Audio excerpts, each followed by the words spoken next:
அன்பு நேயர்களே வணக்கம். இன்றைய தினம் மகாளய அமாவாசை. இந்த மகாளய அமாவாசை என்பது மிகவும் சிறப்பு பெற்ற அமாவாசை என்பதை நாம் பல பதிவுகளில் சொல்லி வருகின்றோம்.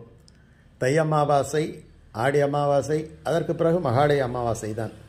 இதில் என்ன சிறப்பு என்று சொன்னால், நம்முடைய முன்னோர்கள் அவர்களோடு சேர்ந்து உறவினர்களுக்கும், அதாவது மறைந்து போன உறவினர்களுக்கும் நண்பர்களுக்கும் நாம் இதிலே தர்ப்பணாதிகளை செய்கின்றோம்.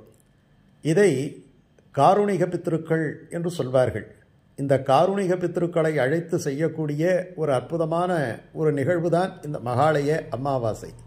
மற்ற அமாவாசையிலே நாம் முன்னோர்களுக்கு செய்ய வேண்டிய இந்த உபசாரங்களை செய்ய மறந்தாலும் கூட, இந்த மகாளய அமாவாசை என்கிற நாளிலே மறக்கக்கூடாது. அதனால தான் ஒரு பழமொழியே சொல்லுவார்கள், மறந்தவனுக்கு மகாளயம் என்று. அந்த மகாலயத்தையே மறந்துவிட்டால் பிறகு வேறு வழி இருக்காது. ஆகையினாலே நாம் இந்த மகாலய அமாவாசையை அவசியம் கடைபிடிக்க வேண்டும். பெரிய அளவில் கடைபிடிக்கவிட்டாலும் எளிமையான வழியிலாவது கடைபிடிக்க வேண்டும். வந்து வாசலிலே நிற்கக்கூடிய இந்த முன்னோர்களையெல்லாம் ஆசையோடு நாம் வருக வருக என்று அழைத்து, அதற்கு முன்னாலே நம்முடைய வீட்டை தூய்மையாக்கி நன்றாக கழுவி, என்றால் சுத்தமான இடத்தில்தான் இந்த பித்ருக்கள் வருவார்கள்.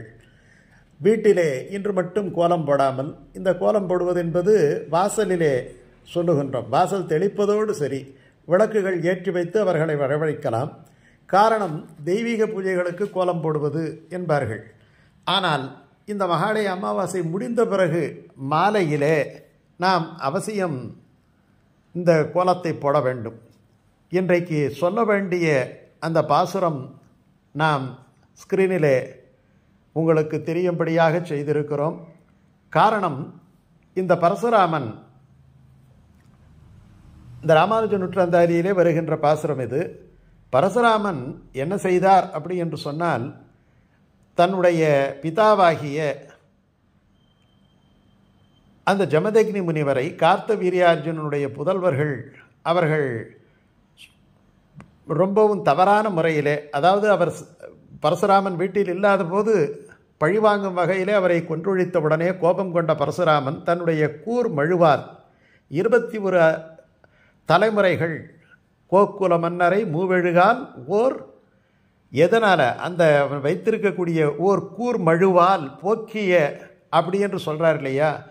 அதற்காக அவர் சமந்த பஞ்சகம் என்கின்ற இந்த குருஷேத்திர யுத்தம் எங்கே நடந்ததோ அந்த இடத்திலே ஒரு சமந்த பஞ்சகத்தை ஏற்படுத்தி அதிலே நீர்க்கடம் செய்தார் என்று வருகிறது. அதை போலவே கண்ணனுடைய அவதாரத்திலே அவன் நீர்க்கடம் செய்வதாக வில்லிபுத்தூராழ்வார் பாடுகின்றார். ராமாயணத்திலே ராமன் தன்னுடைய முன்னோர்களுக்காக நீர்க்கடன்களை தவறாது செய்தான். தெய்வங்களே அவதாரங்களாக வரும்போது கூட இந்த முன்னோர் வழிபாட்டை விட்டுவிடவில்லை என்பதற்காக இவற்றை நாம் சொல்லுகின்றோம்.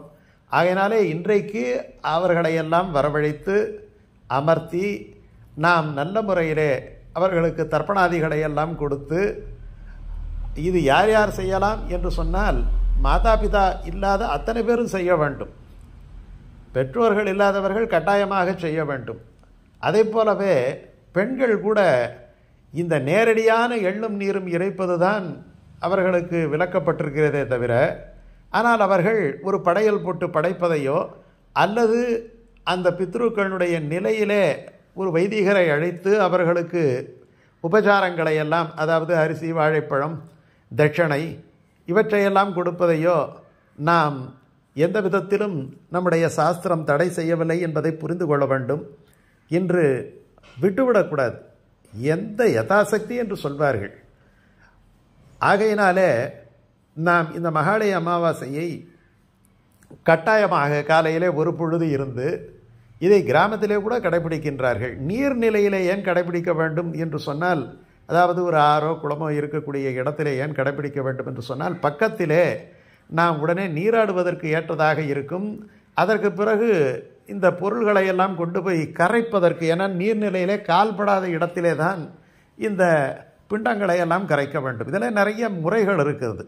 பிண்டங்கள் வைத்து செய்வது, மகாலய பட்சத்திலே பிண்டங்களை பிடித்து செய்வது, அதற்கு பிறகு வெறும் எள்ளும் நீர் மட்டும் இறைத்து செய்வது, இவைகளெல்லாம் முறையிலும் ஒவ்வொரு விதமாக இருக்கிறது. நமக்கு ஆசிரியர் என்ன சொல்லித் தருகின்றாரோ அந்த முறையை பின்பற்றலாம். இதில் செய்ய வேண்டியது முக்கியமான விஷயம் என்ன என்று சொன்னால், என்ன ஒரு சூழ்நிலை இருந்தாலும் கூட இந்த கட்டாயமாக இந்த மகாலயத்திலே பிதிர் தர்ப்பணத்தை முடித்துவிட்டு அதற்கு பிறகு தெய்வ வழிபாட்டுக்கு வர வேண்டும் என்பதை நாம் மறக்கவே கூடாது. இந்த மகாலய பட்சத்திலே எல்லா நாட்களிலுமே பிதிர் தர்ப்பணத்தை செய்ய வேண்டும்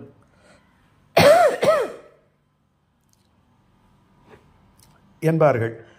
ஆனால் அப்படி செய்ய முடியாதவர்கள் கூட இந்த மகாலய பட்சம் இன்றைக்கு அற்புதமான நாள். இன்றைக்கு மகம் முடிந்து பூரம், இந்த பூர நட்சத்திரத்திலே பூரம் பிறகு உத்தரம் வருகிறது. இந்த அற்புதமான நாள், அதுவும் ஞாயிற்றுக்கிழமை என்பது சூரியனுக்கு ஒரு நாளிலே இந்த உபச்சாரங்களை எல்லாம் செய்து பித்ருக்களை எல்லாம் மகிழ்வித்து அவர்களுடைய ஆசிகளை பெறுவதன் மூலமாக நம்முடைய வீட்டிலே எல்லா சுபகாரியங்களும் நடக்கும். அவர்கள் இல்லாமல் எந்த சுபகாரியங்களும் நடப்பது கிடையாது. தெய்வத்திடம் செல்வதற்கு முன்னாலே தெய்வம் கேட்கின்ற ஒரே கேள்வி, உன்னுடைய பித்ருக்கடன்களை செய்து விட்டாயா என்பதுதான். ஏனென்றால் தெய்வத்தின் கடன் கொஞ்சம் முன்னே பின்னே இருந்தாலும் கூட பித்ருக்களினுடைய வழிபாடும் பித்ருக்களுடைய கடன்களும் எந்த விதத்திலும் நாம் தடையே செய்யாமல் செய்ய வேண்டும். இன்றைய தினத்திலே மதியம் நல்ல இலை போட்டு நல்ல விதவிதமான பலகாரங்களை எல்லாம் செய்து அவர்களுக்கு படைத்து அதற்கு பிறகு காக்கைக்கு போட்டுவிட்டு என்ன குல வழக்கமோ அதை பின்பற்றலாம். எல்லாரும் காக்கைக்கு போட மாட்டார்கள், அதையும் சொல்லிவிடுகின்றேன். என்ன குல வழக்கமோ அந்த குலவழக்கத்தின் பிரகாரம் செய்து இந்த முன்னோர்களை நினைத்து கொண்டு நாம் இந்த காரியங்களை எல்லாம் செய்ய வேண்டும். மாலையிலே விளக்கேற்றி வைத்து கோலம் போட்டு, காலையில் தான் கோலம் போடக்கூடாது, ஆனால் இந்த மகாலய அமாவாசை முடிந்த பிறகு வாசல் தெளித்து கோலம் போட்டு வழக்கமான தெய்வ வழிபாடுகளை எல்லாம் செய்யலாம் என்பதையும் மறந்துவிடக்கூடாது. காரணம், இதை ஒட்டி சிவர் அடுத்து நவராத்திரி ஆரம்பிப்பதால் அதற்கான ஏற்பாடுகளை எல்லாம் செய்ய ஆரம்பித்து விடுவார்கள் என்பது அதற்கு ஏதும் தடையில்லை. இந்த மகாலய பட்சத்தை மறக்க வேண்டாம்.